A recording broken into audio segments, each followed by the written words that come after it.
Hey guys, sorry about that. I think I was maybe trying to push too many bits. It is a Friday, and I don't often stream on Fridays, so maybe I was trying to push too many bits and the stream was failing. I apologize if you were trying to interact with me and you couldn't because of that. But I lowered my bit rate, and I think that should probably be fine.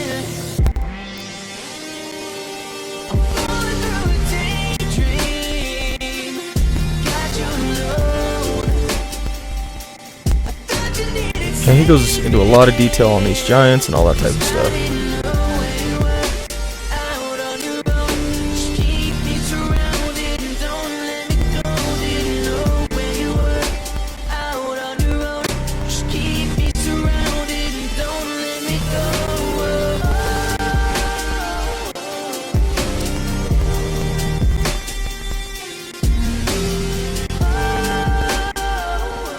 Yeah. Their exact sizes or things like that. I don't know that they're relevant, but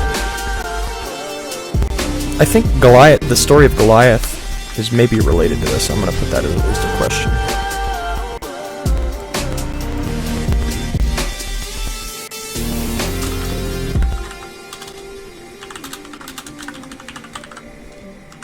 I don't think Goliath was just a big dude, and that's why people were scared, because he's a big dude.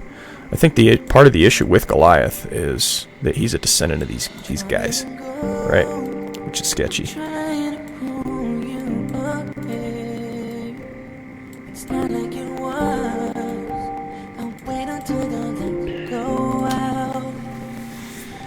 Now, do we have some applications from this?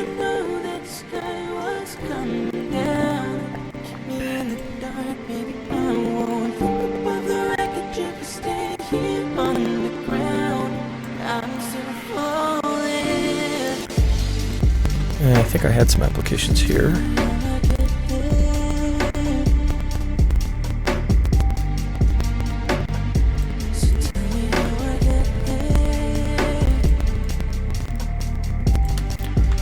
So we need to talk about the divine competition.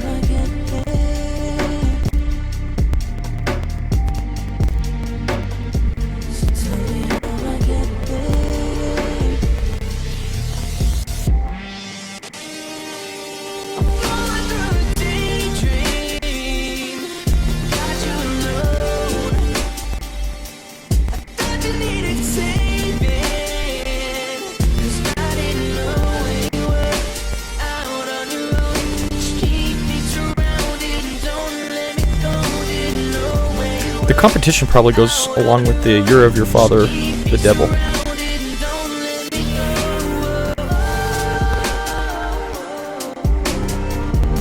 And so I can put that over there.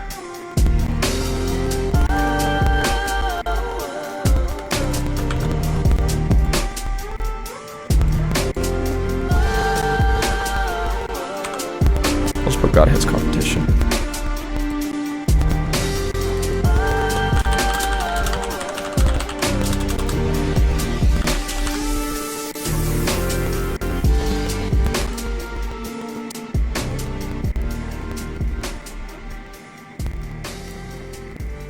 Ew, that looks gross.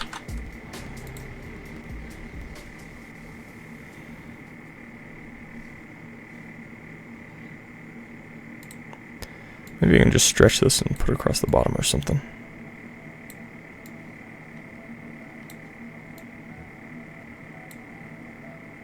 Miles of fire, I'm losing ground. Oh no. That's not where this fits. This does go here.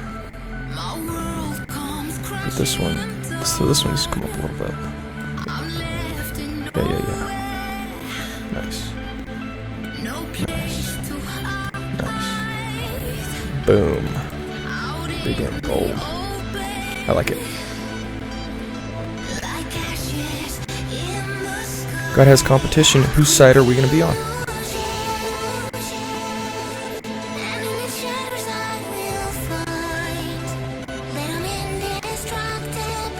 Whose side are we going to be on? Let me check YouTube, man. This is... I don't know if it's just the bits I'm pushing. This is struggling. You can tell it's struggling. It says I'm live. Is it detecting it? It looks like it. Okay. I don't know why it's struggling. Don't know why it's struggling. Like I said, I reduced the bit rate. I think that's good. That's gonna fix it. Okay, so God has competition. That's part of the application. People need to know that. Know God's plan and follow it. Which side are you going to be on? And I've got this. I've got the question at the end justifies the means. That's essentially what the angels try to do. David versus Goliath issues. Yeah. I think that's good. I think we're making progress. I can fit something else here, but now we're going to go to Babel. Give me 1 second. I will return shortly.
Alright guys, I'm back. Sorry about that.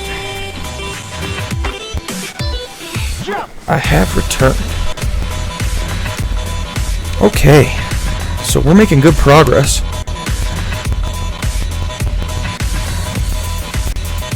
Got the David and Goliath situation. I don't know if there's anything I need to teach left over on these creatures. I apologize, I'm just opening a wrapper real quick. I've got a little protein bar going on here. I'm getting hungry. Need a snack.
Sorry about that. I didn't want to be chewing in your guys' ears.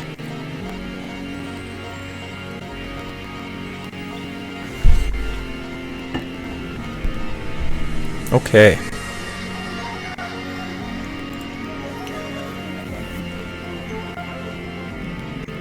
So again, this is a warning of not doing things God's way.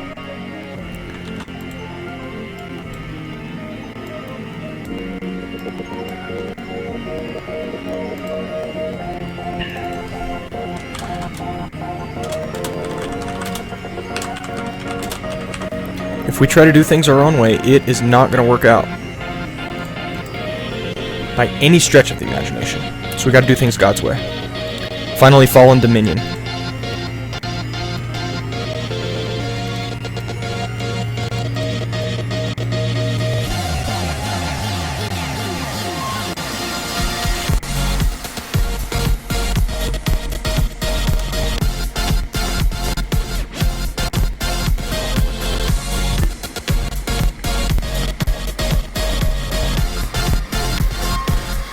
Okay, so Genesis 11, 1-9. Deuteronomy 32. Let's read Genesis 11, 1-9 and see how this thing's going to kick off.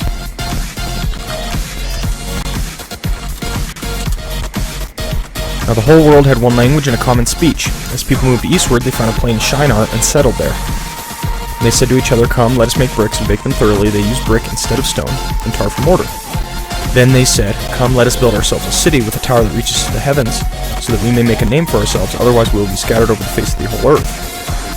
But the Lord came down to see the city and the tower the people were building. The Lord said, "If as one people speaking by the same language they have begun to do this, then nothing they plan will be impossible for them. Come, let us go down and confuse their language so they will not understand each other."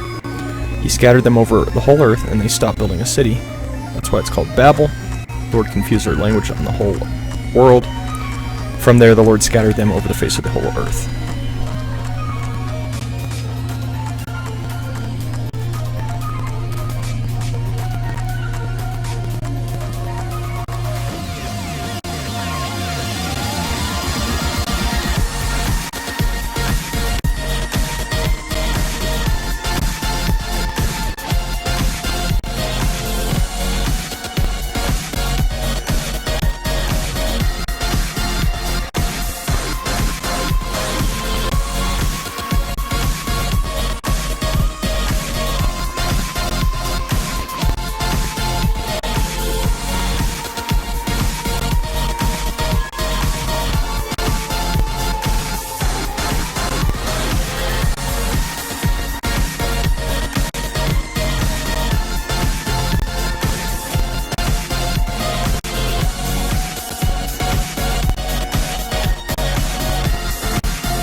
Alright. So, Genesis 11, 1-9. I'm going to talk about how it seems kind of harmless. They do say make a name for themselves, but other than that,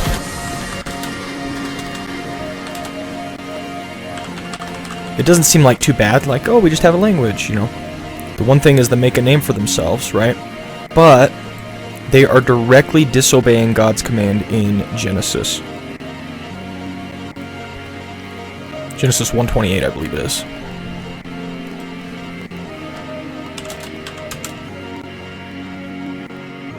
Yes. And that's the main problem here. They're directly disobeying God's command in Genesis 1:28.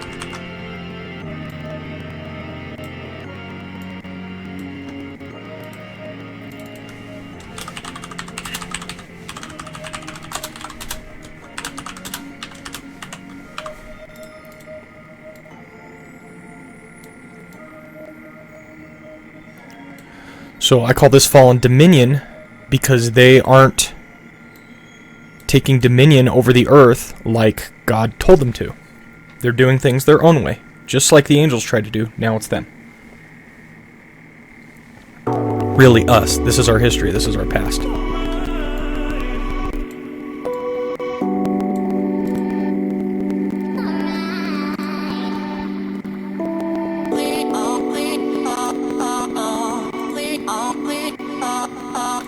And so what's the result? God scatters them. But there's more going on than that. And we find that in Deuteronomy 32.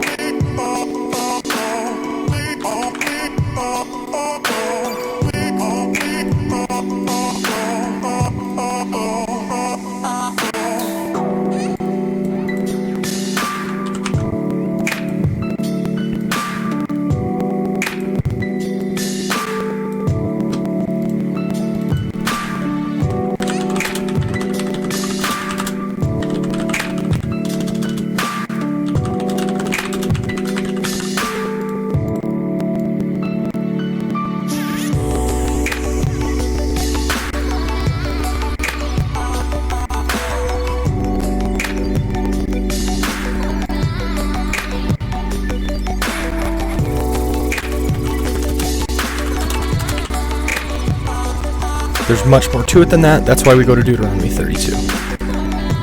Deuteronomy 32 actually speaks about Babel. So over there.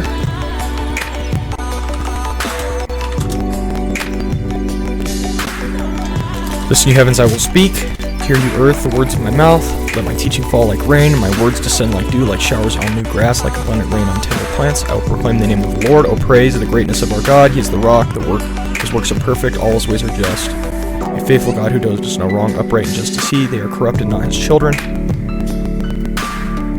Right here, it's down here in verse 7. 7 through 9. Remember the days of old, consider the generations long past as your fathers, and he will tell you, your elders, when they will explain to you, when the Most High gave the nations their inheritance, when he divided all mankind, he set up boundaries for the peoples, according to the numbers of the sons of Israel, for the Lord's portion is his people, Jacob his allotted inheritance.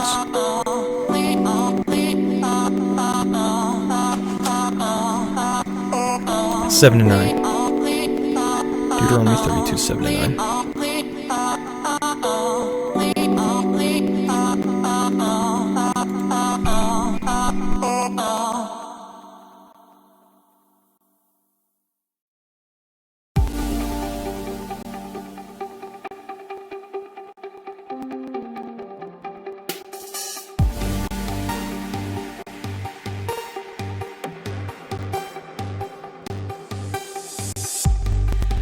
I stayed up for the blue moon, but I woke up in the dark. There's a tear across the sky tonight that's echoed in my heart.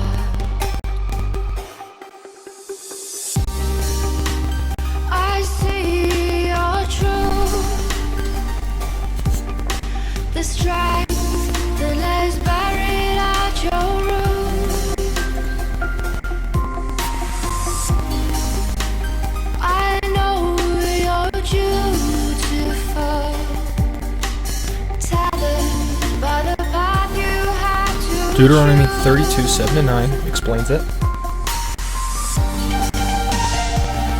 And then now I have to explain what it means, because it's not clear.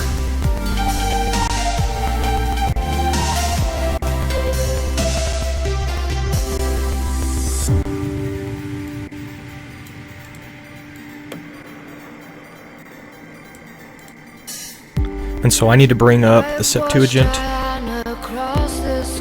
and the Dead Sea Scrolls. slowly dancing past 1,000 eyes.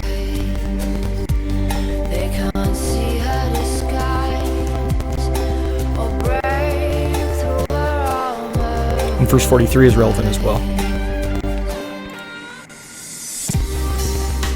But I know you're true. The strength That's right. that lies buried at your root.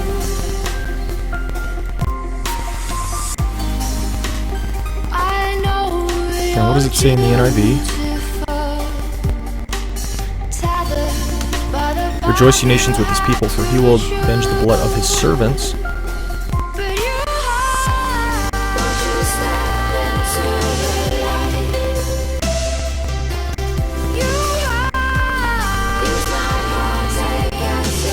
It's a kid. My Hebrew's not strong. Alright, he will take vengeance on his enemies and make atonement for the sins of his people. And LXX reads...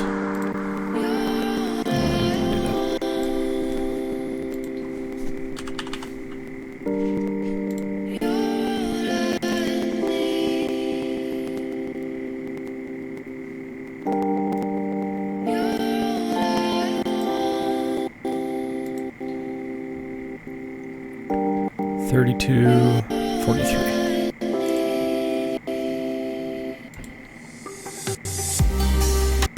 But I know you're true. The strength that lies buried at your roots. Bow down, all you sons of God. Bow down, all you sons of God.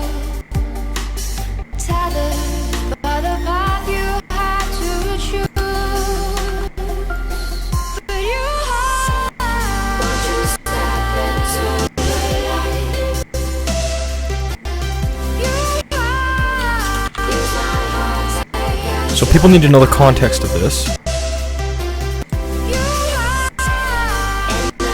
What is Deuteronomy 32?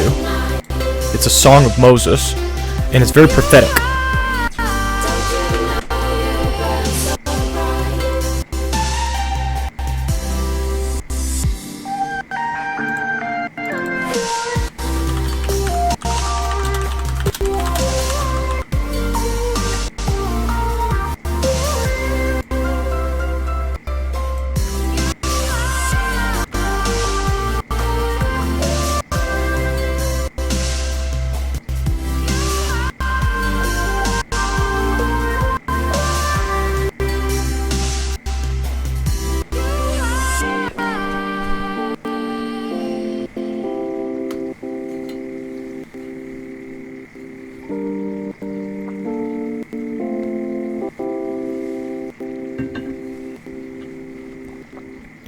It actually tells Israel's history in advance.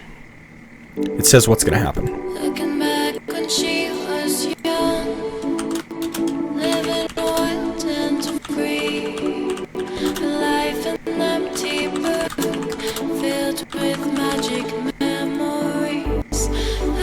Who is she now? The girl that held down, dreaming of the world she used to know so long ago. And verses 7 to 9 and 43 are interesting because they all say things a little differently. They present things a little differently. She used to know so long ago.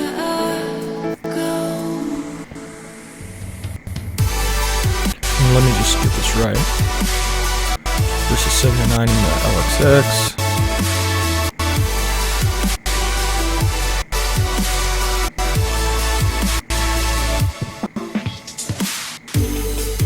Lord's portion is his people. So verse 8's the important one. Eos, Adam, sons of man. Scattered abroad the sons of man.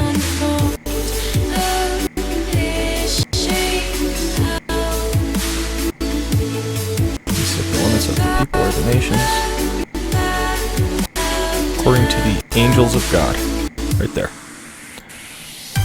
Angelum Theou. I'm digging this song.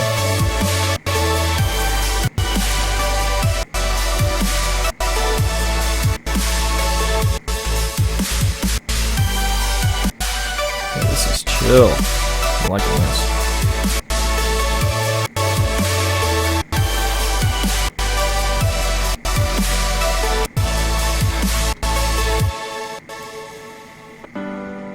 So it says sons of Israel in English. It says angels of God in the Greek. Why is that?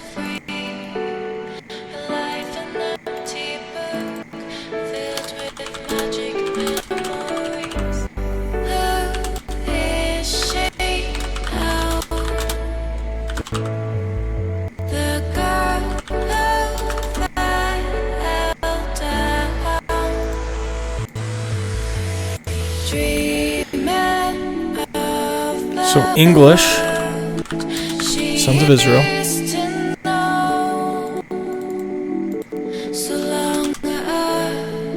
Septuagint, sons of God, or no, sons of angels of God. And then I'm sure Dead Sea Scrolls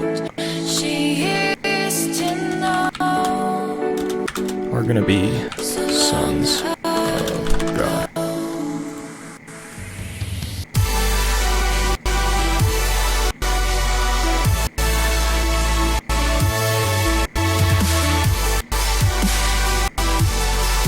Might format that better here in a second.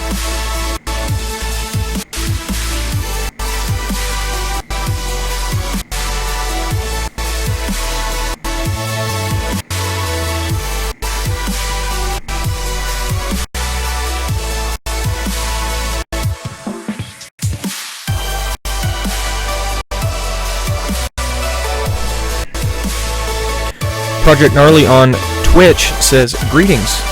Greetings to you as well, Project Gnarly. How are you doing today? I'm doing very well on this Friday. I hope you are also.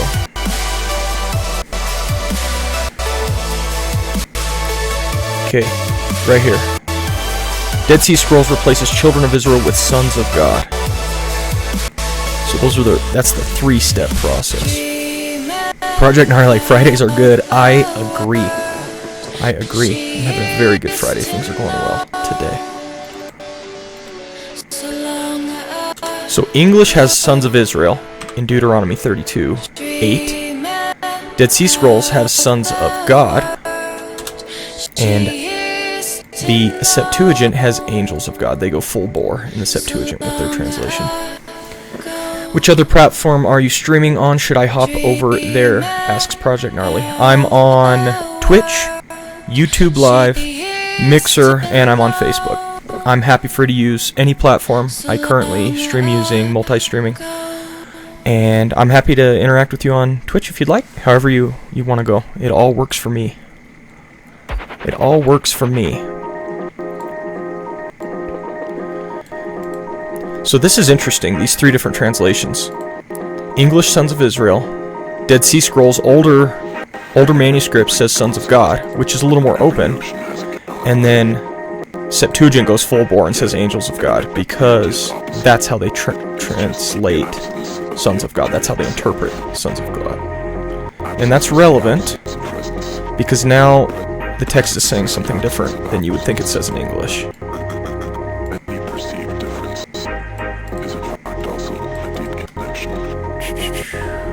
See here in English, it says, remember the days of old, consider the generations long past, ask your father and he will tell you, your elders and they will explain to you. When the Most High gave the nations their inheritance, when he divided all mankind, he set up boundaries for the peoples according to the number of the sons of Israel. I think it's pretty self-evident that sons of Israel can't be right, because here he's talking about Babel. When the Most High gave nations their inheritance, he divided all mankind. Again, it's all mankind, not just Israelites. He set up boundaries for the peoples according to the number of the sons of Israel. So, I don't think it can be sons of Israel. I like sons of God or angels of God better, and that completely changes the passage. It sets up a contrast with verse 9. The Lord's people, the Lord's portion is his people, Jacob his allotted inheritance. And now we have this contrast between the nations and God's people, right? There's that big contrast set up. And that contrast will color all the Old Testament. The entire Old Testament is based on this fact that Israel is God's people, but the nations aren't God's people. So, that's the direction I'm going to go with this explanation here.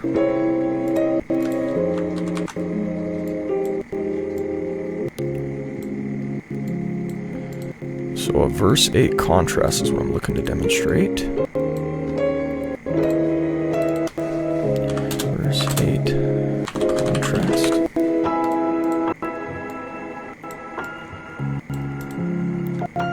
And see, I need to demonstrate that I think this is the case. That it's sons of God or angels of God instead. And then so what is happening at Babel? What actually goes on at Babel is that God disinherits the nations. He's tired of them.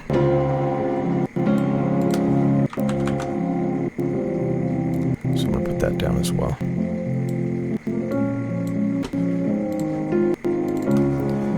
At Babel, God disinherits nations.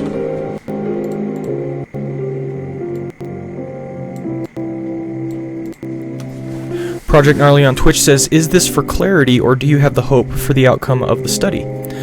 You know, the reason I stream like this is because I originally used to do my office hours at my church, and I would take my laptop to my church and I would just work on my sermon there and wait for people to come interact with me at the church. And I made it clear to the church, hey, I'm in my office at these hours, come interact with me, and come if you have any questions, maybe about the scriptures, if you need counseling, do any of those things. That's what I had started. And I kept office hours for probably 2 months straight and had no interaction, almost none. hardly anybody came to see me or interact with me at all. And I started thinking about it, and I decided maybe it's because I'm not as accessible as people want me to be. They have to drive over to the church, they have to come meet with me, all of those things. And so I decided, you know what? Why don't I get with the technology, get with the program, and I will stream my office hours, and people can interact with me in the chat instead. And so that's what this is. This is an attempt in order to interact with people in that way. I'm just preparing my sermon. What you're seeing here on the screen in front of you is simply my sermon. This is what I'll preach off of on Sunday. But I'm just doing this. Sometimes I get no viewers while I prepare my sermon. That's fine. I'd be preparing my sermon by myself anyway, without viewers. But sometimes I do get viewers, and then I can interact with them, which is fun too. And I'm kind of an ADD type of personality, so I like to jump back and forth between things. So I'll prep for a little bit, and then I'll interact, and I just go back and forth, and I enjoy that. So that's why I'm doing this.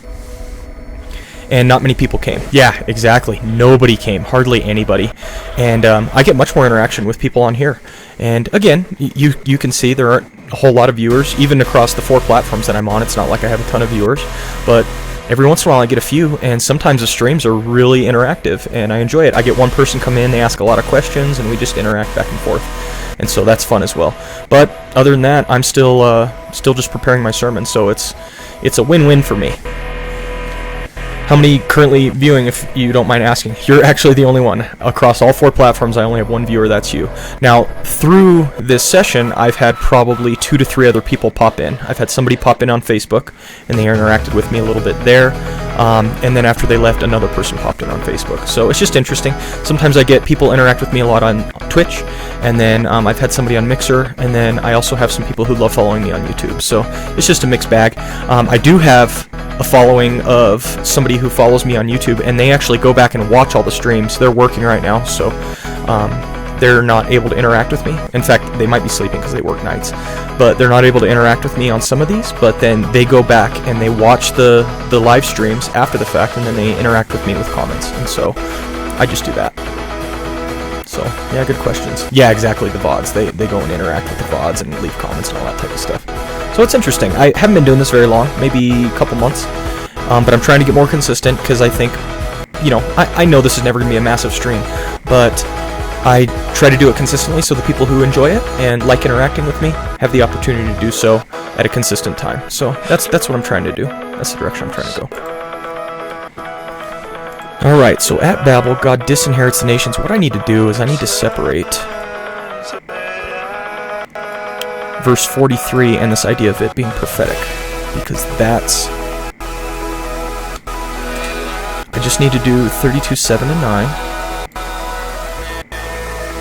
And then I need to hide the fact that this is prophetic until after I deal with the other verse. I think that'll be better for people.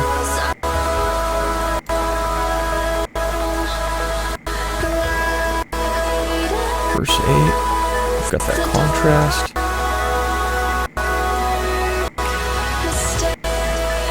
And then now I can deal with verse 38, I think it is.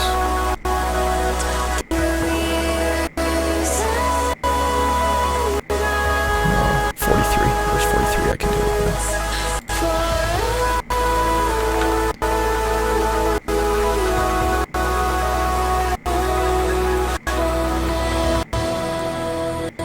Verse 43. Perfect. Project Gnarly says, may I suggest you look at some software? It's free to an extent, but it's called Xmind. Pretty good for doing this. I use it. Does it help make mind maps? Is that what it's for? I use Logos Bible software because all my books are in it. So I go here to my library and I have all my different books and I can bring them up. And this mind mapping that I'm doing is embedded in that, but I haven't done too much mind mapping software otherwise. I will check it out though. I am not opposed at all to using other software, something that's more efficient. This is actually what you're looking at here is what I will preach off of. These are my sermon notes. I'll take this into the pulpit with me along with my Bible, and this is what I preach off of. It's essentially an outline, but it's done in a visual format, which helps me while I'm in the pulpit, and I can just bring you up and show you.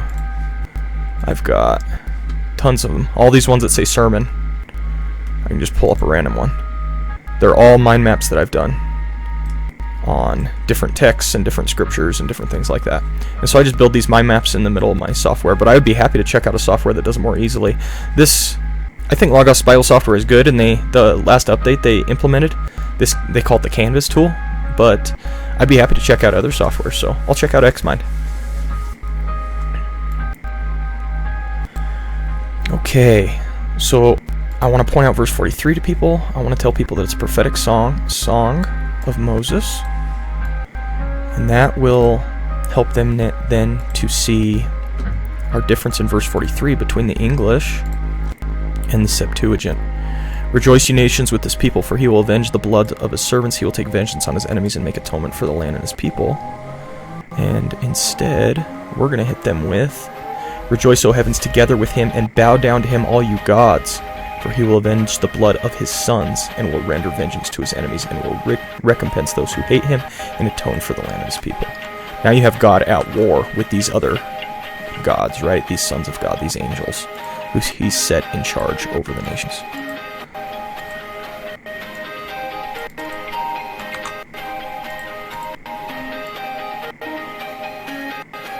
This might be too large for here. I'm going to put it down here, and I'm going to put it as a quote. Just put quote 1 on this.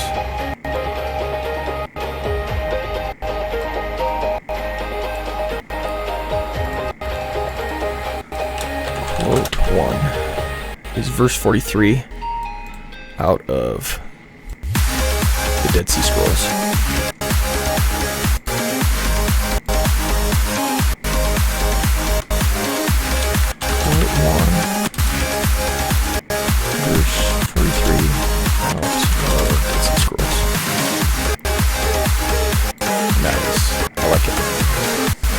Carly says, I'm not religious. I don't come from a religious background. I'm looking into shamanism currently. I was introduced to that as a young person. I've been on a journey now, and I am looking into it more.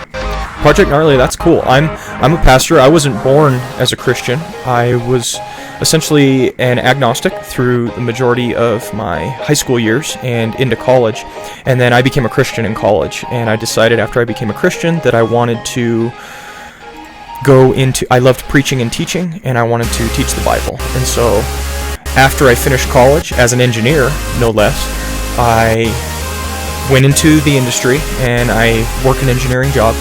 And then while I've been working my engineering job, I've decided, let me get my seminary degree. Let me get my MDiv, because I'm really passionate about this. I'm really passionate about preaching.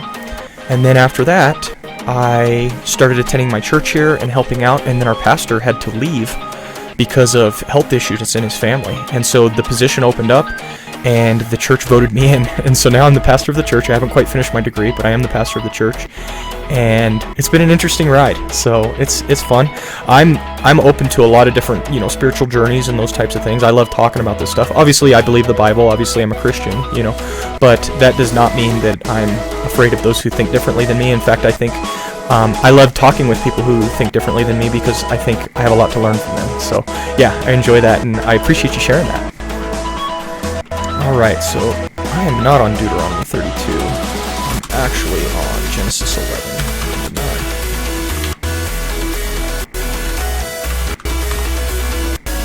On spiritual warfare.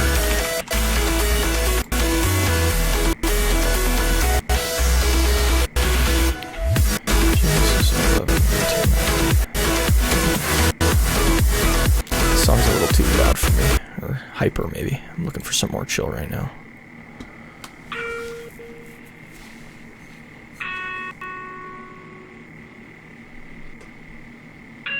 Yeah, I think that's good.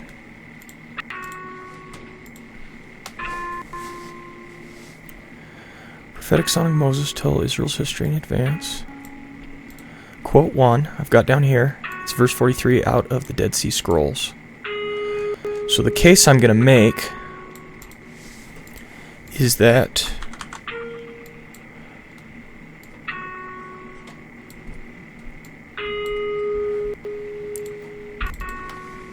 God disinherits the nations and prophesies their eventual defeat. Very, very interesting.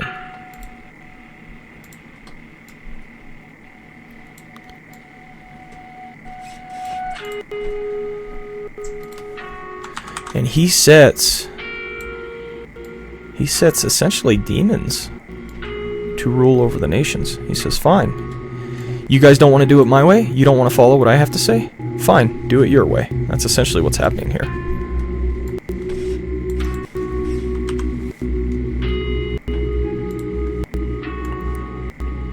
Have it your way, he says. Let's quote 1.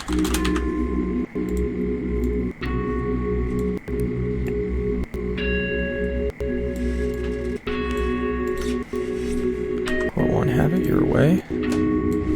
And by the way, you're eventually going to be defeated, but it is what it is.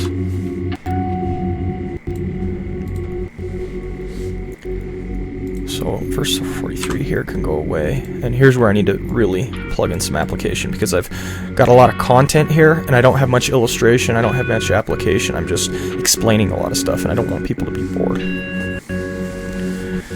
Let's see, Project Gnarly says, how are visions interpreted in your belief system? Bloodbound 696 says, whoa, what is this? Bloodbound, welcome. This is me doing my sermon prep in Logos Bible software. I preach every Sunday, and these are my notes. If you're wondered what this mess is, these are my notes, and I take this with me into the pulpit, and I use it to preach off of. It's just like an outline, but it's in a visual format. And so I'm doing my sermon prep using my Bible software, and then as I do my sermon prep, I'm also interacting with anybody who's interested in chatting with me. Nice note, says Bloodbound. Thank you. Project Gnarly says, really cool. Awesome. It works for me. What happened is I took a course on mind mapping on Udemy. I don't know if you guys have heard of Udemy. I went to Udemy and I found a course on mind mapping. And then I thought, you know what? I want to preach using mind maps. And so I also took a course on public speaking using mind maps. And then I started building them after that. And so that's how I did this. And I've done it ever since. I've got mind map after mind map after mind map on all of my sermons. Here's a sermon I preached a while ago on revelation and skepticism, so you can see there's that. Here's a sermon I preached a while back on joy and feasting, and so there's that. And that's what I do. I just make these big mind maps, and that's what I preach off of. I bring them with me into the pulpit. Bloodbound says, I need to do my Amazon reselling courses still. I'm so lazy on Udemy. I don't speak Hebrew, but I've studied Hebrew enough to have it on the side and to interact with it, right? And Logos Bible software is really nice because the way it works is you can click on a word. So I click on this word blood in English, and it highlights all of the blood in English, and it highlights the equivalent Hebrew word over here. And so I've taken 3 courses in Hebrew. I know enough to get myself in trouble, right? But I don't know enough to sit and be able to read the whole stuff. I translated the entire book of Jonah out of Hebrew. That was for one of my classes, but it's been years, and so I just know enough at this point to be able to interact with it for the most part. Project Gnarly asks, how long would a sermon be based on one of these mind maps? This sermon, I want to say, took me 40 to 50 minutes. So I build this mind map, and again, they're mostly bullets. What happens to me when I'm in the pulpit is I read one of these points, and then it sets off things in my brain to talk about. And so I just kind of start talking. So it's a mix between preaching extemporaneously, which is just off the cuff, and also preaching with notes. It's kind of a hybrid between the two. So I read these, and they make me think about things, and then I just talk about them. And one of these will end up being 40 to 50 minutes. Typically 45 is where I land. So, let's see. And I know there was a question earlier. Project Gnarly asked, how are visions interpreted in your belief system? Visions are biblical. Lots of Old Testament biblical writers have visions. I've never had a vision, but I've actually run into a Christian who told me about a vision that they had, and I think it was biblical, and I think it was given. I think they're supernatural. I believe in the supernatural realm, and that the supernatural realm, visions can be given to us. I don't think every vision is from God. I think we can get visions from multiple sources, and so we have to be careful, but that's my general idea on visions. Bloodbound says, can I ask you some low-key advice? Because I'm a Christian, right? Yeah, absolutely, Bloodbound. That's why I do this stream, so I can interact with people. You can ask advice, you can ask questions about the Bible, and I'd be happy to search through my scriptures or search through my books. I've got a fairly large library on here, and I'd be happy to search through them and help you out. Supernatural realms, in your opinion, with an S. Let me think about that. I I wouldn't be opposed to the idea of multiple realms, but when I think supernatural realm, I'm just thinking all supernatural beings or creatures together. I think angels, demons, the Bible talks about seraphim and cherubim and all these other things, and so I'm thinking the supernatural realm as juxtaposed to the material realm, but I'd be open to the idea that there's kind of multiple realms or multiple situations. What I've been studying here in my study on spiritual warfare is that there is a lot going on in terms of the other realms, so I'm open to that idea. Project Gnarly says, I've been doing some astral projection. I don't know what that is. I don't know if you can put links in the chat, Gnarly, but I don't know what astral projection is. I've heard the phrase before, but I've never looked into it, so that's curious. I'm curious about that. Then where would you put the positive and negative energies from the good and bad in the physical world? I think in the one spiritual realm that there is both positive and negative, good and evil, and I think in the physical realm that is also reflected. There's positive and negative and good and evil. I think the physical realm and the spiritual realm both have good and evil, positive and negative. That's how I understand it. But I'm not well versed. This feels like it's getting kind of into Eastern mysticism and things like that, and I'm just not well versed in that stuff. I'm happy to study it. I think it's interesting, but I'm not super well known on that. Good questions, guys. Appreciate the interaction. All right, so I've got Fallen Dominion here, and I like how this explanation goes. I've got my quote, and the question is, what is the application of this? If this is true, if all the stuff that I say on point number 3, the green point, is true, what does that mean? And I think I'm going to need more room, so what I'm going to do, I'm going to try to move my entire notes around so that I can see everything more clearly.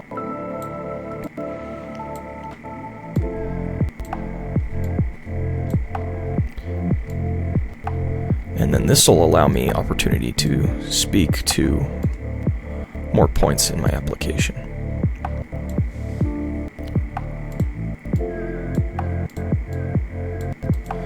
Gnarly says, Bloodbound, if you're comfortable to ask on streaming platform, just shoot for it.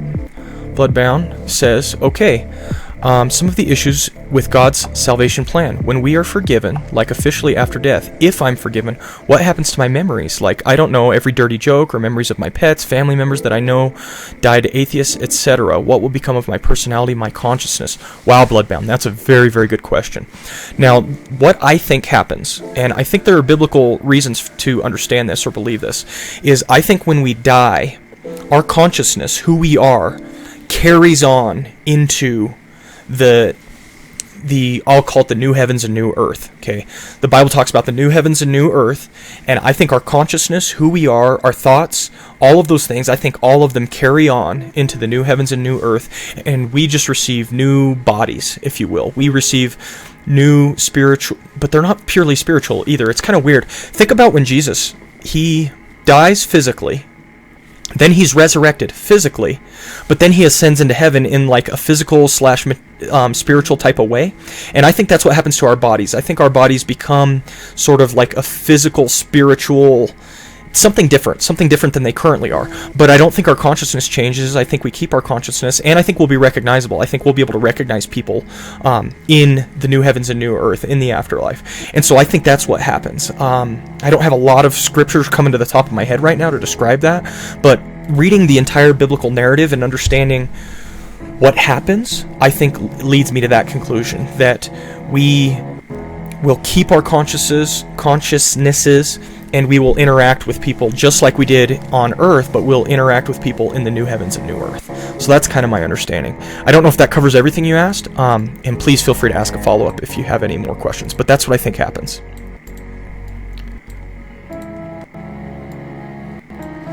Bloodbound says, yes, my theory is a flesh imitation in spirit, but the reality in which we live in, the realm, is much more interactive than in the flesh on earth. I think you're getting at kind of how I feel about it, but I don't understand it very much, right? It's kind of weird to try and talk about. When you say much more interactive, I can tell there's some hesitation there in your typing, how you're typing that out. And I agree, there's something about the new heavens and new earth that is going to be similar to what we experience now, and yet different, right? And the question is, how much is similar, how much is different, what's kept and what's not. But I do believe our consciousness is maintained. In fact, I think one of our main purposes here on earth, what we're trying to do right now, is to prepare ourselves for the new heavens and new earth. I think that's part of the goal, is to prepare ourselves to be ready for that new state that we're going to be in. And I don't know exactly what that looks like, but I think it's what partially we're supposed to be doing while we're here. Bloodbound says, I like to think atoms exist, but it's a spirit realm version of an atom. Okay. It's hard when we're talking about this stuff and how they interact with each other. So it's an interesting one. I'd have to think about that one more. Project Gnarly says, created energy never dies, it just moves and changes. Created energy never dies, it just moves and changes. You know, and I think that's part of what happens when we die, is our physical being dies, but our spiritual consciousness carries on, right? And that carries on into the new heavens and new earth, and there's going to be a different realm we're interacting in there, right? So I think that's interesting. Bloodbound says, dude, I think about this stuff all the time. I think about stuff no one pays attention to in regarding Christianity. You know, I think it's important. Like, that's why I'm preaching this sermon on Sunday. I've started a multi-week series on spiritual warfare, and I'm actually preaching this Sunday on spiritual warfare part 2, because I preached on spiritual warfare part 1 last week, and I'm doing a 4-week series or so on spiritual warfare, because I agree 100%, Bloodbound. We have these typical doctrines that we talk about in Christianity. Not that there's anything wrong with those, right? Those are very, very important. But we ignore many of these other things, and I think the spiritual realm is a realm that most Christians ignore and we don't like to think about. The Bible says a lot about the spiritual realm, and about heaven and earth and the interaction between angels and demons and all those sorts of things. And I was really curious about it, and I thought, I've got to examine this and dig into it. And so that's why I started this series on spiritual warfare. So it's interesting that you come in asking these questions when I've been doing my sermon prep on this topic for these last couple of weeks. I like that. Project Gnarly says the body is a vehicle. The body is a vehicle. Yeah, I mean, I would say also there is something proper about a physical body, because Jesus did take on a physical body. There's something good about that. I know some philosophies teach that, like, material things are evil and spiritual things are good, and I don't believe that's the case. I think there's good and evil in both the spiritual and material realms, and so physical can be good and physical can be evil. I don't think I don't think I'm disagreeing with you though, Gnarly. I think when you say the body is a vehicle, I think I'm in agreement with that kind of idea, right? Yeah, Bloodbound. I think it's very interesting that a lot of people don't talk about these ideas, because they're very prominent in Christianity, and they're very important, I think. All right. So let's see. At Babel, God disinherits the nations. We have verse 43, essential. I'm going to talk about the prophetic song of Moses, and then I'm going to give quote number 1. Then I'm going to give my kind of final spiel on this. God disinherits the nations, and then down here I'm going to have to say, what does this mean, right? There's going to be a lot of application of that. So I have a little bit of room here to put something, and I have a little bit of room down here to add something. But this thing's almost done. Bloodbound says, imagine my situation. I have an adopted uncle. He died atheist. I didn't cry because he died. I cried because he died atheist, and it hurts me inside that he... So how can I go to heaven and just have peace like that? Am I just going to be magically okay with that? Oh man, Bloodbound, that's a very interesting question. You know, I have unsaved family members as well, and a lot of people do. And that's what's difficult, and I hear what you're getting at. You have a consciousness that's going to proceed with you into eternity, but now you're in eternity knowing that potentially your family members aren't going to be there with you, right? And that's a very difficult concept. It's a very difficult idea. I know the way you phrased it may sound unspiritual. Am I going to magically be okay with that? But I think our perspectives, although we maintain our consciousness when we go into eternity, I think our perspectives radically change. And I think we begin to see things from more of the perspective that God has than our own perspective. And so I think what happens when we step into eternity, it's not that you're magically going to be okay with it necessarily, but I think we'll step into eternity and we'll say something to the effect of, will the Lord of all the earth not do what is right? You know what I mean? Like, I think we'll inherently know that God is good, He does what is right, and what He does with my uncle's soul, for example, is in His hands, and I trust in a good and loving God. I think we'll know that, and we'll know it deep inside of our soul, and we will be at peace knowing that God is good and He does what is right. That's kind of how I think of it. In terms of the details, are you going to forget about your uncle? Are you going to magically be okay with it? I don't know. I don't know how the details work out, but I do think you'll know in your heart God is good and He's right, and I'm following him in this. I can trust in him. And so I think that's how it will work out. Rafe jumped in. Rafe, nice to see you, brother. Did you just wake up? He says, hey, bro, the sermon series is interesting. Good job. I appreciate that, Rafe. I hope you've been able to catch the sermons on our website. I've got a link to go to it, or you could search me on Google, and you could find the sermons on the website and catch up to them there. So I appreciate that feedback, Rafe, and please check that out if you have a chance. Gnarly says, in what I follow and learn about, you can call it what I believe. Your consciousness will exist in another plane where time cannot be quantified. Echoes of your memories and emotions will pass in and out of different planes where other souls exist, both physical and spiritual, in dreams and in the form of messages. Gnarly, I get a lot of my understanding about the spiritual realm from the Bible, and a lot of what you're talking about here isn't found in the Bible. Now, I'm not necessarily saying that it's not true, right? But I hesitate to be firm about something or to be confident about what's going to happen or what's not going to happen unless I have biblical evidence to push me in that direction. So I think a lot of what you're saying makes sense to me, right?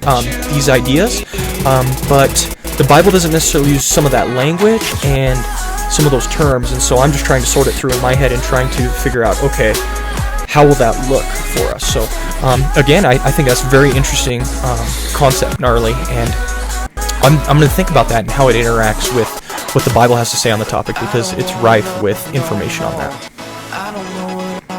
No, yeah, Gnarly. Gnarly says, I got you. I'm just putting my 2 cents in.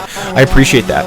And again, I think there's a lot to be learned from, all the different religions and different things like that. I think there's a lot to be learned. Again, I'm a Christian. I believe in the Bible, but there's a lot to be learned from other religions and different things like that. So I'm happy to hear that stuff and look into it.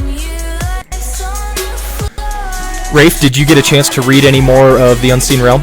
I'm just curious, brother, because I read the full thing, and I've been putting this series together, and it's been very interesting. I'm trying to balance it as best I can. Bloodbound says, no one instantly learns knowledge. No human does that. I'm trying to believe what you're saying. It's just, I have this negative context. I have been bad, talking God in my head, cried in my corner, because I feel that knowledge to just drop the ball and say he's all good, he's got it. Whatever happens to everyone else is justified, and me just accepting that feels forced, like I'm going to be a robot if I feel like I'm working in an empty shell, but I don't know. Bloodbound, that's a very good question and very insightful comment. I appreciate you being honest and open about that, because that's not easy. That's not easy at all. And yeah, I would say, I don't know how it's going to happen. I don't think we're going to be robots. I don't think God asks you not to feel. I don't think God asks you not to question Him, and I don't think God asks you not to be upset. I think all of those things are okay, and I don't think God knows what we're going through, right? And He understands our situations and what we're dealing with. And I think He wants you to ask questions. He wants you to feel. He wants you to mourn over this situation. But at the end of the day, He does ask us to trust Him. And I think even if it doesn't feel right, even if you're like, oh, how can I trust Him? I think that's what God wants us to do. He wants us to trust Him. He wants us to put our faith in Him. And I think this is your opportunity to do that. And it might be a process. It might take many months, years to come to this. And it might not be until we step into the new heavens and new earth that you're able to fully embrace that. But try to keep reminding yourself and telling yourself God is good, read His Word, and understand His promises there, and know that the Lord of all the earth will He not do what is right. He will do what is right. And that's what I think of when I struggle with these situations. I try to meditate on those scriptures. So, but it's hard, brother. I know exactly what you're saying. That's very, very difficult to interact with. Rafe says, I did not, I should. No, it's interesting, Rafe. I went through the rest of the book, and there are some aspects that I'm not mentioning as much, but I'm tying into them tangentially, right? And so it's very interesting. I'm actually going into some of the Genesis 6 stuff. I'm going into some of Babel and all those things, but then I'm not going into some of, I will only partially go into some of the warfare that we had talked about before, which is interesting. Rich says, right now I'm focused on soundproofing my podcast room with some blankets. I will read that book and fully interact with those things in a podcast episode, perhaps. That'd be awesome, Rafe. Very cool. And I did read your comment that you said you had got your new equipment. I think that's awesome. I read your comments this week, brother. I apologize. I've had a busy week, So I apologize I didn't interact with you as much as in the comments, but I appreciate you popping in. Yeah, that's awesome, brother, and I think that's really cool. I'm excited to hear your podcast. Once you get it out, let me know and just message me, and we can talk about it. All right, so this is where I'm feeling I want to go right now. I've explained all of this stuff that at Babel, God disinherits the nations. He prophesies their eventual defeat. God is going to be victorious. The sons of God are going to bow before him, and he's going to win. Now, what does this mean for us? The first thing it means for us is that the Old Testament is about this conflict.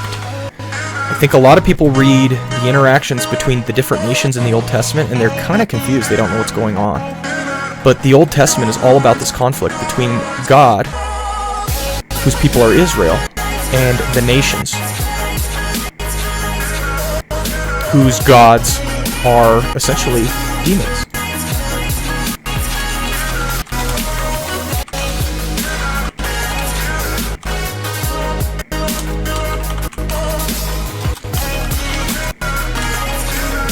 Which is very, very interesting. So that's one thing I need to talk about in depth here, because I think understanding this blows open the Old Testament for people and helps them to really grasp it. A couple more comments here. Bloodbound says, I know well enough to know I won't be a robot, but exactly, trust. You don't even know. There were points, man, in my head where I'm disagreeing with some of God's punishments, solutions. I had to stop myself for a second, like a train brake, and say to myself, whoa, you're not rejecting God, right? And I would just be mad, but still on his side in a way. Bloodbound, I hear what you're saying. Brother, I would encourage you to look into the Psalms. In the Psalms, David many times reflects his anger, grief, and upsettedness with God. God, why have you abandoned me? God, why have you done this? Why would you do this thing to me? And then he comes back at the end of many of these Psalms to trusting in God, right? Brother, look into the Psalms and try to feel alongside David and many of the other psalmists, because that is God's God-given tool to you to help you sort through some of these emotions. I'm not saying it's going to be easy. I'm not saying it's going to be simple, but the Psalms are a very, very powerful tool for you to sort through these things and to continually come to God in prayer about these things. I've been attacked once, not fun. 3 a.m. worst time. That sounds horrible, brother. It sounds horrible. I'm telling you, brother, the Psalms I think would be so impactful for you, and you would really, really appreciate what they have to say. Just find a few of them. Let me open my Psalms Explorer here in Logos. They have a very good tool in here. I know it's in here somewhere. Here it is, the Psalms Explorer. Open in a floating window. And let me just go back. Let's get out of Psalm 3. And look, you can see all the Psalms here. I love this tool. All the Psalms here in a visual format, right? So you have praise Psalms, lament Psalms, royal Psalms, wisdom, thanksgiving, hymn, and trust. And so I would go to some of these lament Psalms and some of these trust Psalms if I were you. Let's just go to the trust Psalms real quick. Click over here. Trust. You got Psalm 11, Psalm 23, 16, 62, 63, and 91. Let's just pick 91. Yahweh is a refuge. God punishes the wicked. God guards from harm. You know, you have those ideas. And then, let me go back and show the Psalms of Lament. And let's just go 77. A cry to the Lord. I cried out to God for help. I cried out to God to hear me. When I was in distress, I sought the Lord. At night I stretched my untiring hands, and I would not be comforted. I remembered you, God. I groaned and meditated. My spirit grew faint. I tried so hard, Lord, to come to you, and yet you weren't there.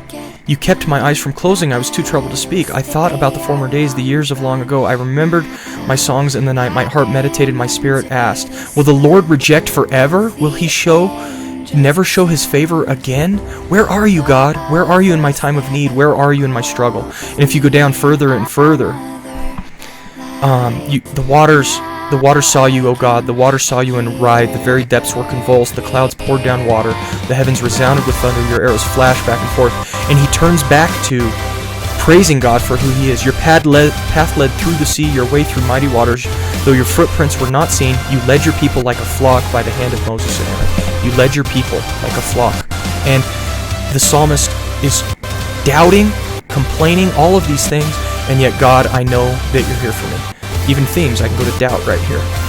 Here are 10 different psalms, 9, that have some amount of doubt in them.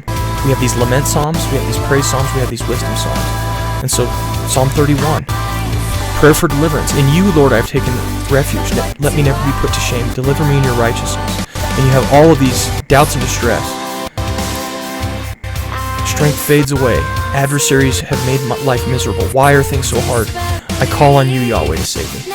These, I think, are the passages that will help you, brother, in your difficulty in your time that you're struggling with. So I would encourage you in that direction. Very, very good question. I appreciate that. Rafe says, as someone who experiences depression and anxiety, I can easily identify with the psalmist. Amen, Rafe. Identify with the psalmist. Someone who experiences depression and anxiety. I agree 100%. And God has given us the Psalms so that as emotional beings, we can understand the godly response and reaction to our emotions. It's not that emotions are wrong or bad, but they're fallen. Our emotions are fallen just like our intellects are fallen, our bodies are fallen. They're all part of the fall. Every part of who we are as human beings is affected by the fall, and God gives us the Psalms so that we can learn to feel properly and appropriately. Project Gnarly says, what about Psalms that show the opposites of doubt? Project Gnarly, good question. I think God gives us the Psalms as, in a sense, a divine guide for our emotions. And we experience all sorts of emotions. Sometimes we doubt. And so there are Psalms that have to do with doubt, right? Struggle, God, what's going on? But also, Project Gnarly, there are many Psalms that express exuberance, gratitude, happiness, joy. Thank you, God, for who you are and what you've done. And God gives us those Psalms to rightly direct those emotions as well. And so there's a balance there. And I think we have Psalms in each direction, and God has done that because we are complex human beings with complex emotions. Bloodbound says, I want to have a business where I'm selling stuff off of Amazon, and then I pay someone basically to run it, and I just collect the check. And then on the side, I want to learn how to do deliverances, exorcisms, or healings in Christ, but I guess it will take a lot of work and, more importantly, faith. Bloodbound, good points. Now, first off, I would say on your talking about business, there are a lot of online businesses that are very, very effective. Less and less are people making their incomes and their livings off of the physical world. More and more people are using the internet, and there's drop shipping and different things like that. I think you're referring to some of those, and I think that can be effective and useful. Here's what I would say in that regard. I think that many of these online businesses and different things like that are partially successful because of the knowledge and intellect of the person who's running them. So what I would encourage you to do, brother, we're on Twitch right now. You're interacting with me on Twitch. I love video games, and I've played video games many times in the past, but those can be a time sink, and you will waste your life playing video games, for example. And instead of learning and becoming knowledgeable and successful in business, you will waste your time learning, in my case, about the different map layouts on Rainbow Six Siege so that I can be more effective in fighting in that game, right? Those are the sorts of things you will waste your time and energy on, and they can distract us. Not that those things are inherently bad. I still enjoy playing video games from time to time, but I found that they were a time sink for me, and they sucked away my passion and energy. Instead, brother, I would encourage you to read as much as you can. Buy books on business, online businesses. Take Udemy courses and take edX courses and things like that so you can learn these things and you can improve yourself, because those are the tools that you're going to need to be effective in that realm. On the side of deliverances, exorcisms, healings, all those types of things, I don't know a lot of details about that. My tradition is more in the Baptist background, and so I don't know a lot about some of those spiritual things. Again, I believe the spiritual realm is very real, and I'm preaching on it because I think it's important. But again, brother, you're going to need to study and learn and become knowledgeable and wise in these areas, and that takes a lot. And there aren't a lot of people nowadays who are willing to study and learn and become knowledgeable. It takes time and effort and energy, and you got to pour yourself into it. Really throw yourself into it, because that's what's going to separate you. And it might take years. You're going to have to be disciplined and do that for years upon years. It's very important. Bloodbound says, I spend hours on games. Like, Christ is on my neck, so what are you going to do? Give the time to those or to me? Exactly, brother. I've wasted so many hours. I have thousands of hours into Heroes of the Storm. I have hundreds of hours into Rainbow Six Siege. None of these things are bad in and of themselves, but I realized that in my life, God is calling me to do something bigger, something more, and I decided I've got to throw myself into this. And it's a battle every day. I still play video games. I played video games a couple days ago, in fact, but I recognize that God has something more for me and for my life, and I want to take advantage of that and use it. Project Gnarly says, I'm a bounce. Thanks for your time and insight, Pastor. Have a good sermon. Wraith egg boxes reduce sound more than blankets. I try to be more neutral when studying. Bye, all. Thanks, Gnarly. Appreciate you showing up. Feel free to throw me a follow, and I have my schedule down below if you want to check it out, and you can catch me another time. If not, take care, brother, and I wish you the best, and that God would direct you and guide your steps in whatever direction you have in life. Thanks for your interaction, brother. I really appreciate that. Take care. Alright, so the Old Testament is about this conflict. God's people, Israel, nations, gods, demons. So that's the first thing we gain from this Babel incident. What else do we learn from the Babel incident? Let me double check my notes here. Cosmic geography. The good news of Jesus' work on the cross is that the people of God are no longer only Jews, but all who believe. As the disciples... Excuse me.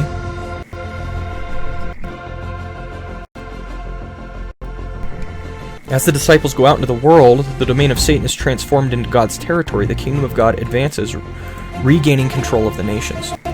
Yeah, I like that. And I think that's...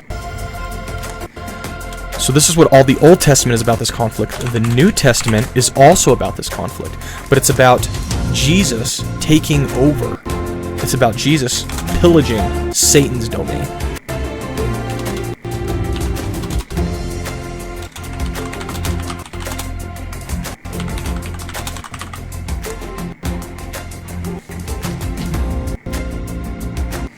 Bloodbound says, what do you think about the current Pope? I actually cannot stand him for many reasons, and he's from the same country that I am, LOL. That's interesting, Bloodbound. Honestly, I'm not Roman Catholic, and so I have not always given a lot of credibility to the Pope or to Roman Catholicism in general. That's just not my bent, is to focus on Roman Catholicism. And so the Pope is a figure that I think he's interesting, but I don't take him as any sort of representative of my position or spirituality. Now, something that I think is interesting about the Pope is that traditionally the Pope is the vicar of Christ. He is God's representative on earth for the church, according to Roman Catholic theology. I don't necessarily believe that, but that's Roman Catholic theology. And the thing that I struggle with is I have seen the Roman Catholic Church change based on the Pope himself. And I think that's happened with Pope Francis. I think Pope Francis has shown that he has a different position on many of these topics than traditionally the Roman Catholic Church has over a long period of time. And actually, to me, and this is not me being critical if you're a Roman Catholic or if there are Roman Catholics watching or listening, to me this is actually very demonstrative that I'm glad I'm not a Roman Catholic. Why? Because Pope Francis, for me, has demonstrated that the Pope is a man, and he has his own opinions and his own agenda, and ultimately, I am not trusting in him to be representative of Christ on the earth. That Pope Francis has pushed me more in that direction than ever. If I was just mildly Protestant before, now that Pope Francis has come along, I'm very Protestant, because I can see that the opinion of the Pope is malleable and changes and does not represent, I think, biblical truth. And so that's my opinion on that. So in that sense, I kind of almost think the current Pope is good for Christianity, because he points people, instead of listening to him, to listen to the Bible, because he's represented such a contrary position, I think, to what Scripture has to say. So those are my rough thoughts. I'm not trying to be dogmatic or rude, so if you disagree with that, please, happy to interact with you. But those are my rough thoughts and general idea on it. Bloodbound says, my family's Roman Catholic, but retitled Christian because I'm not praying to Mary. She can't do anything. Jesus or God is the one whose name-wise you should be praying to. I agree 100%, Bloodbound. And that's one of many reasons that I'm not Roman Catholic. Rafe says, the popes of old would roll in their graves if they knew what was going on in Rome today. I agree, Rafe. If you read some of those older popes have really good information and encyclicals and advice and all those sorts of things. There's a lot of good background information if you read that. And I have a bunch of Roman Catholic resources, right? I am not hesitant to interact with them, and I have tons of Roman Catholic resources. Roman Catholicism, studies in Roman Catholicism. Some of these are from, Protestants. But I also have, like, for example, I believe I have the, what's it called? They have that very, very thick book with all of their doctrines and theologies in it. I have a lot of Roman Catholic resources. The Roman Catholic equivalent to Logos is called Verbum, and I have a full Verbum subscription. And so I've got all these, Pope John Paul II, right? Ecclesia in America. I have a book from him.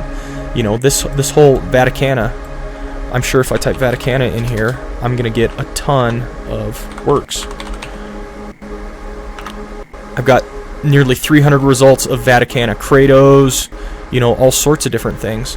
And I am not against any of this stuff at all.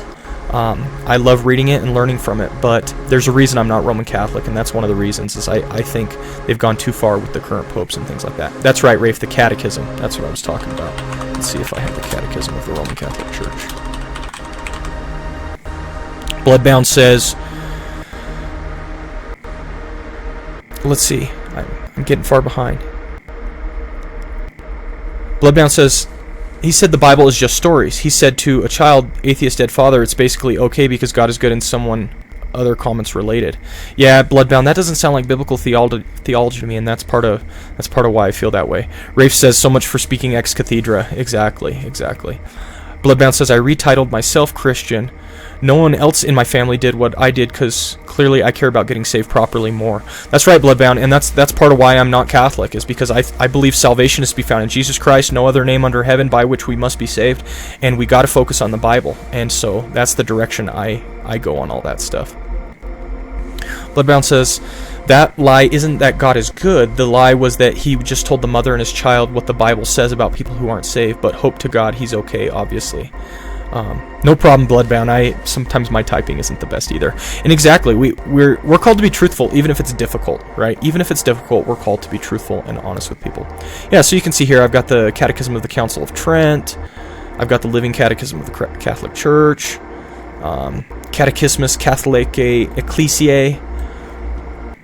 So I've got lots of Roman Catholic stuff, and I do not hesitate to read from them, but there's a reason I'm not Roman Catholic. And so, yeah, very good questions, Bloodbound. I appreciate that. All right. So the Old Testament is about this conflict.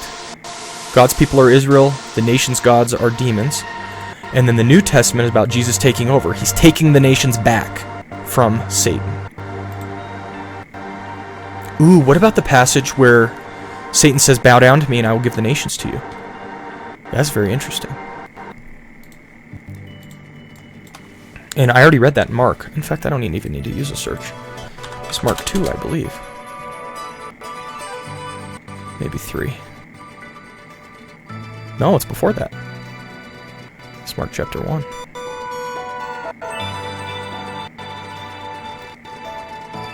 Right here. Jesus heals many. Drives out an impure spirit. Calls his first disciples. Baptism and testing. Be tempted by Satan. Boom.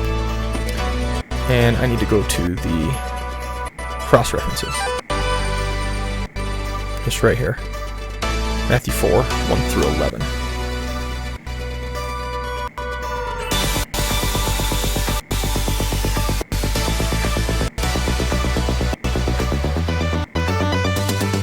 Right here. Matthew 4, 8 through 11. Satan is not making an empty promise when he says to Jesus, I will give you the kingdoms, I will give you the nations. He's not making an empty promise, they're his. The nations are Satan's at this point in salvation history. And Jesus says, away from me, and then he proceeds to steal them from Satan rather than bowing down and worshiping him. Matthew 4, 8 to 11. I love it.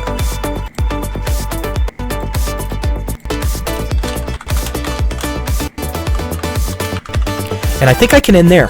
I can go to Matthew 4, 8 through 11, and I can kind of get passionate and big talking about how these are Jesus' nations now. He's going to get them, right? And then I can even just talk about our role in going to capture the nations as well. That's God's purpose, his plan. The nations are ours, and we're going to go get them, right? So I think that'd be a good place to end. All right. Bloodbound says, what is God's position on us and demons? So don't hate them, just stay away from them and follow me. Or, wow, the spirit realm is really Game of Thrones / anime in there. Haha. Yeah, it's interesting. As you seek to study the spiritual realm, you begin to see, like what happened at Babel. This is what I've been looking into right now. Check this out. You've got at Babel. Let's see, where are my notes? Let me open the Dead Sea Scrolls, and I'll show you what's going on at Babel in the Dead Sea Scrolls. Dead Sea Scrolls. I'm looking for the Bible right here. Dead Sea Scrolls Bible. And check this out. Deuteronomy 32. Right here, in the famous poem found in Deuteronomy 32, verse 8 tells us God set the bounds of all the peoples according to their certain number. Following the Masoretic text and the Samaritan Pentateuch, most modern Bibles describe this as the children of Israel. However, in the Dead Sea Scrolls, this is specified as the children of God, apparently denoting the divine beings who would serve as protectors for various nations. At Babel, God is so frustrated and upset with the fact that human beings are trying to go against his plan. His plan in Genesis was go out, be fruitful, and multiply, right? Remember Genesis 1? Go out, go forth, be fruitful, and multiply. I think Genesis 1:28 is that text. That's the command God gave to people, and that's what we're supposed to do. And at Babel, we decided to not go forth and be fruitful and multiply, but instead to build a giant tower and make a name for ourselves. And God said, you know what? I'm changing your languages, I'm dispersing you over all the earths like I originally told you to do, and now you know what? I'm done with all you guys. I'm going to put these demons in charge of all your nations. That's essentially what happens. He says, I'm going to say that these demons are in charge of these nations. And that's the whole story of the Old Testament. You've got you've got the Amalekites, and you've got all of these nations that Israel was supposed to go and conquer, and they belonged to the demons. And God said, my portion is Israel. Those are my people. So with that context, listen to Deuteronomy 32, 6-8. Is this how you play the Lord, O foolish and unwise people? Is he not your father who bought you? He has made you and established you. Remember the days of old. Consider the years of many generations. Ask your father and he will show you, your elders and they will tell you. When the Most High gave to the nations their inheritance, when he separated humankind, he set the bounds of the peoples according to the number of the children of God. And in the Septuagint, this is actually not children of God, but it actually says angels of God. He set the bounds according to the number of the angels of God. He said, these are your nations, angels of God, right? And of course, fallen angels are demons. For the Lord's portion is his people. Jacob is the lot of his inheritance. Those are his people. Israel is his people, not the rest of the nations. And the whole Old Testament is the battle between God's people and all of the other nations. And that's why they go out conquering all these things. And it's a spiritual war as well. And then if you skip down to verse 43, this is God prophesying his victory in light of this Old Testament battle. Rejoice, O heavens, sing together with him, bow down to him, all of you gods, for he will avenge the blood of his sons, and he will render vengeance to his enemies, and will recompense those who hate him, and will atone for the land of his people. I'm going to be victorious over all these nations, says God. It's incredible, right? Understanding the spiritual warfare that's going on in the Old Testament is incredible, and it makes weird stories like the Tower of Babel make a lot more sense. So that's what I'm excited to preach on this Sunday. Bloodbound says, dude, if I'm doing a Bible study, I'd rather just come here, LOL. Brother, that's part of what I'm doing, right? To interact with people. So I'm just writing my sermon. I'm going to preach on this on Sunday, but any questions that you have, those would come up. What is be fruitful and multiply? Be fruitful and multiply is Genesis 1:28. And check this out. This is God's command to us. This is what he told us to do after he made mankind. God blessed them and said to them, be fruitful and increase in number, fill the earth and subdue it. What God was doing in Genesis after he created human beings is he said this, go out and spread across the earth. I want you human beings who are made in my image to go and spread across the earth and to be my representatives on the earth, and you are going to make Eden everywhere. You are going to spread Eden across the earth. Eden is this small little corner of the earth, and the rest of the earth, think of it like an untamed jungle. And God essentially says, go out into the untamed jungle and turn it into Eden. That's your job, human beings, right? That's the job he gave us. That's what he told us to do. That's what he wanted us to do. This is the command he's given human beings. And instead, if we go to Genesis 11, not 10 chapters later, right? Now the whole world had one language and a common speech. The people moved eastward. They found a plain in Shinar, and they settled there. They said to each other, "Come, let us make bricks and bake them thoroughly." And they used brick instead of stone and tar for mortar. And they said, "Come, let us build ourselves a city with a tower that reaches to the heavens, so that we may make a name for ourselves. Otherwise we'll be scattered over the face of the whole earth." God told them to scatter over the face of the whole earth. Be fruitful and multiply, right? That's what he said. Go out there and make it like Eden everywhere. And instead, we human beings decided to build a giant tower, a giant city in Babel, and not do what God commanded. That's why God came down and confused our languages. But in addition to confusing our languages, that forced us to spread out. But then he also established over each of the nations its own angel to rule over them. And many of those angels did what it was wrong and became demons, right? And did the wrong things. And that's why those nations are constantly in conflict with God. It's crazy when you begin to see the big picture. It's just mind-blowing, right? Yeah, Bloodbound says, whoa, what? I've heard about that, the spreading of languages. Exactly. Babel, they spread their languages, but God also disinherits the nations, and he says, these belong to the angels now. You can go ahead and rule over them since you wouldn't listen to me. And then he picks one person. He says, Abraham. He says, out of all these nations, I'm going to pick one person, Abraham, and I'm going to build my own people from a single man. From a single man, I'm going to build my own people. All the nations are yours. I'm going to take one, and I'm going to build a single man. From a single man, I'm going to build an entire nation, and he's going to take over the world. And Christians are the spiritual heirs of Abraham. And look how many Christians there are on the earth now. Ever since Jesus came 2,000 years ago, he started conquering Satan's realm, Satan's domain, and he's proceeding ever since. And this realm is growing and expanding, and there are millions upon millions of Christians across the face of the earth, all descended from a single man, Abraham. This is God's purpose and plan. It's wild. It's wild. Bloodbound says, I've been studying exorcisms a lot, and the vocab words I hear is dominion or license. Did God low-key just give these guys these areas? Was he like, all my people go to Israel and do what I said? That's kind of the case. What happened at Babel is God gave the nations over. He gave the nations over to these other lesser angels and demons to rule. And some of them ruled better than others, right? But ultimately, they rejected God, and so he gave these nations over. And then he's been, for thousands upon thousands of years since Abraham, he's been conquering the nations back, taking them one by one to be his people in his inheritance. When do you become a demon? Like, not me, but an angel? Is there a transformation or something? Powers that they already possess, changing forms, or I don't know, based on their mindset and rejection of God. Now, there's two theories, I think, that of where demons came from. First of all, I think both of them are probably true. First of all, fallen angels essentially become demons.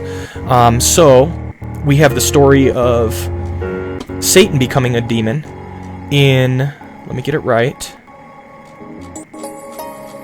Oh man, I was just there earlier. It's in Isaiah. In Isaiah, we kind of have the story of Satan becoming a demon. You know, I'm using it in my sermon. Let me find it real quick.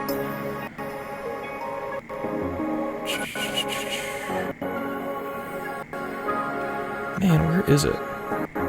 I know Rafe's gonna pop in and tell me where to find the passage of Satan becoming a demon.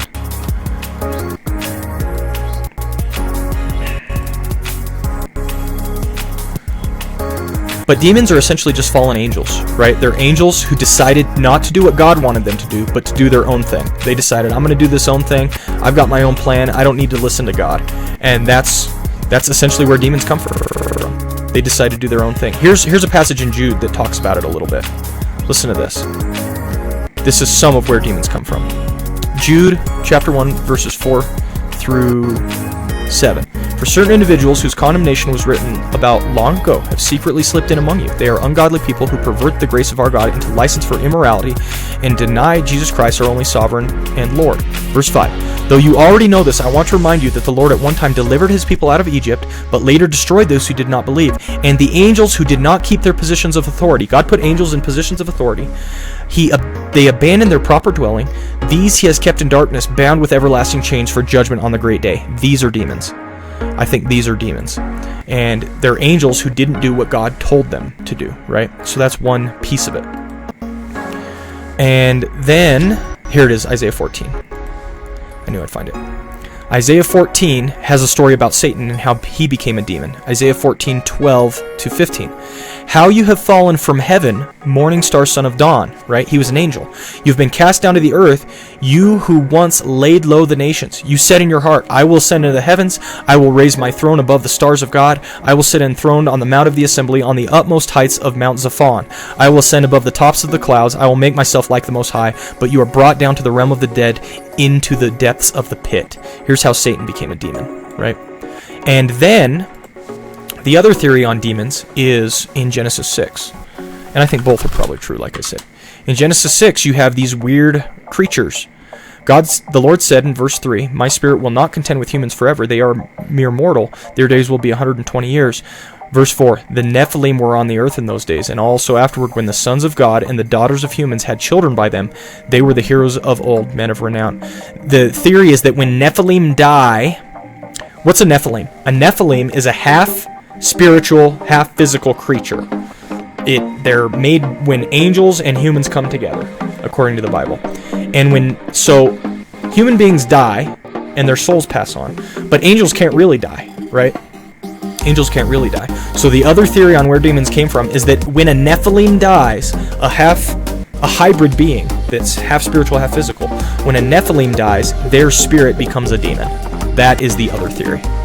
Both interesting thoughts, both probably have some truth to them. Good question. I think the reason they are called demons is simply not because of a crazy transformation, not even the rejection of God or his plan, but the burning choice to terrorize others like God's children. I know there are creatures in hell, bugs and critters and weird things. And I think the key is, I was reading this in Supernatural. I think the key is, let's look, right here. After the fall in Genesis 3, God says, I'm going to set your offspring against the woman's offspring, and they're going to fight each other. And I like what Mike Heiser says on this. He says, the serpent's offspring is anyone who stands against God's plan, just as he did. And I think this is essentially what demons are doing. They stand against God's plan. God has a plan and a purpose, and if you stand against it, you are part of Satan's offspring. You're part of the serpent's offspring. And so that's, I think, where demons are from. Imagine you being born and someone telling you you are an abomination, these Nephilims, LOL. Yeah, it's kind of crazy, right? It's kind of crazy. Bloodbound. The spiritual realm is very interesting. There's a lot of indications of the spiritual realm in the Bible. And yeah, it's just a lot of good stuff that we need to learn from that. And so, like I said, that's why I've been preaching on it. So in the New Testament, Jesus takes over the nations back from Satan and the demons. The nations used to be theirs, and now Jesus is taking them back. They're his now. And that's what's going on in Matthew 4:8-11 when Satan promises the nations to Jesus, and Jesus essentially says no. And I'm going to also mention binding the strong man. Bind strong man. Those are both aspects. And this is going to be my application too. I'm going to get really big at this point, and I'm going to talk about this is the cosmic swell of what's going on. Babel into the New Testament, right? And that is where I'm going to get really big. Now, let me follow this. I've got a little room here, and it looks like I wanted to put something, but I never did. God scatters and confuses their language. There's much more to it. Sons of Israel, sons of God, angels of God. There's a contrast. At Babel, God disinherits the nations.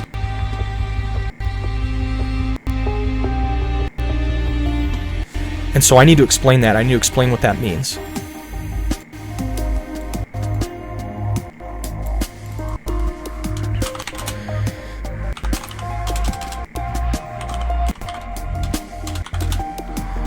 There's a sense in which God at Babel says, have it your way.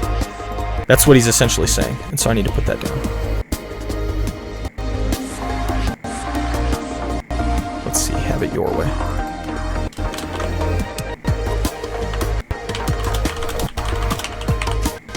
And I think that'll be good to tie into. Then I can talk about how it's prophetic. I can go to verse 43, and I can put that God prophesies their eventual defeat.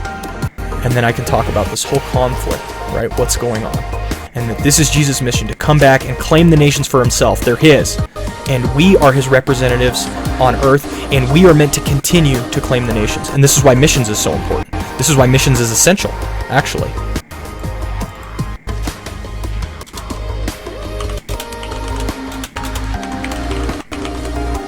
And that's the Great Commission, right? because God's purpose in our dispensation, in our day and age, is to go get the nations back. Jesus started the process. We're supposed to finish it, or continue it at very least. Bloodbound says, imagine if a Nephilim turned into a god. That would be crazy. It's funny, the Bible uses interesting language to describe angels, right? Sometimes it will call angels sons of God, and sometimes it will call them gods or things like that. So it's interesting. The point is not to get hung up on the terminology, I think, so much as to recognize that there are spiritual creatures in the spiritual realm, and the Bible uses various names to describe them.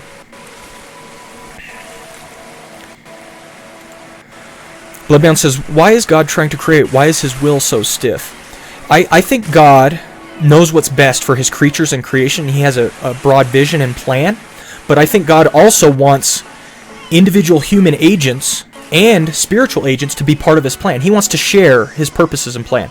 Imagine God could create us to do exactly what he wants us to do. We would be like robots, right? But he creates us so that we can make decisions actively. Now, I'm not getting into Calvinism or Arminianism or those types of things, right? But God wants us to be part of his plan, but he wants us to do so in a way that he can interact with us in a meaningful way, right? And so I think God knows what's best for his creation. I think he knows what's best for the earth and for the spirit realm and all those things. I think he knows all those things, and he just desires to interact with his creation, to have his creation participate in that as well. And I think that's what he wants for us, and to do so in a good manner. And he's a good, loving God, and he wants us to participate in those things. It's like when you have a child. Let's say you have a little child, and you ask your child to help you make dinner with you, right? The child is not going to be good at making dinner. They're going to be terrible at it, probably. But you want to include them in what you're doing because you want them to learn and to grow and to develop. I think God is similar with us, right? He asks us to come along. He says, this is what I'm doing. This is the process that I'm accomplishing. Come alongside me. Come with me and help me to accomplish these goals and these purposes. Not because he needs us, but because he wants to use us. And he wants us to enjoy that, right? Like a loving father, a good loving father. And so I think that's why God is committed to this, because if we'll follow him, he has great plans for us, and we get to participate in his kingdom with him. Bloodbound says, oh no, I meant to say, imagine Nephilim turning to God-like, following God instead of what the other angels were doing. Oh, that's interesting, Bloodbound. I didn't recognize that. Like if a Nephilim renounced that way of life, right, and he actually got saved and turned to God. That's very interesting because he's created from, angels and demons. So it'd be interesting if he rejected kind of his lineage and instead turned to God. It says in Genesis 6 that the Nephilim, the earth flooded, and that most of them died, although you have some account of them in, Numbers 13:13. So there is discussion of them, or 13:33, excuse me. There is discussion of them coming back. So it's very interesting. But that's an interesting thought I never thought of. Rafe says, his creatures are the means by which he accomplishes his will. Exactly, Rafe. His creatures are the means by which he accomplishes his will. Not that he needs us, but that he chooses to use us. And that's an amazing thing, right? He creates creatures so he can accomplish his will through us, right? And it's just amazing. It's amazing that God would do that he would be loving enough to include us in his plan and purposes. Awesome. All right, guys, I think this sermon is done. I think it's done. I've got each of these introductions, so I can talk through that. I've got discussion of the fall in general and what that means for us. And then there's also discussion of the Genesis 6 account where the angels or demons try to unite with humanity by creating these Nephilim. And then I've got a discussion of us trying to make our own way at Babel and God squashing that. And then I've got the implications. What does this mean? This means all the Old Testament is centered around this idea, and this means all the New Testament is centered around this idea. And I can end on that very, very strongly. And I think that will wrap this one up. I think that's where we're going to go with that. Very, very cool. Okay, Bloodbound says, okay, I'm down with the dirt. What's with dinosaurs? Also, are aliens demons? Also, what happens to animals when they die? Bloodbound, you're just smashing me, brother. All right, dinosaurs. I think dinosaurs exist. I think dinosaurs were probably killed in the flood. I think there's a worldwide flood, and that's where probably a lot of dinosaurs were killed, and where a lot of the dinosaur bones are from. I think they totally existed, and they went extinct, and I have no problem with that. I think are aliens demons? I think demons can masquerade as aliens. I think demons try to trick a lot of people and try to look like aliens or do alien type of things. I think if somebody has an encounter with an alien, for example, that it might be a demon trying to play a trick on them or something like that. So I think that's very possible. Also, what happens to animals when they die, I don't know. I tend to, this is just my gut, I don't have a lot of scripture on this, but when animals die, I tend to think their soul is preserved and they go to heaven just like a human being. Now, some people will say animals don't have souls, right? And in that case, those animals die and we'll just get new animals in heaven. But I tend to think they might have, it seems to have a consciousness. They're not made in the image of God, that's for sure, but they seem to have some sort of consciousness, so it feels like they might carry on. But I don't know for sure. I don't know for sure what happens to animals when they die. They were good questions. Rafe says, okay, talk to you later. I just want to let both of you guys know, I will be streaming tomorrow as well. I'm going to try to stream every Friday and Saturday from 9 to noon. Every Friday and Saturday from 9 to noon, I'm going to try to stream. And so today, I streamed from 9 to noon. It's noon now. But tomorrow, I'm going to try to stream from 9 to noon as well. I don't know what I'll be doing tomorrow because I finished my sermon. But I'd probably stream tomorrow from 9 to noon, and I'm just going to try to do that consistently. I know Rafe was asking me about a consistent schedule. And Fridays and Saturdays, I want to stream 9 to noon.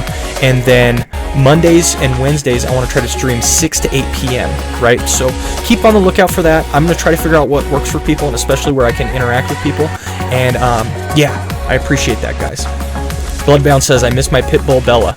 I don't know for sure, but I think that you might see her again in the new heavens and earth. Again, I don't know for sure. That's in God's hands.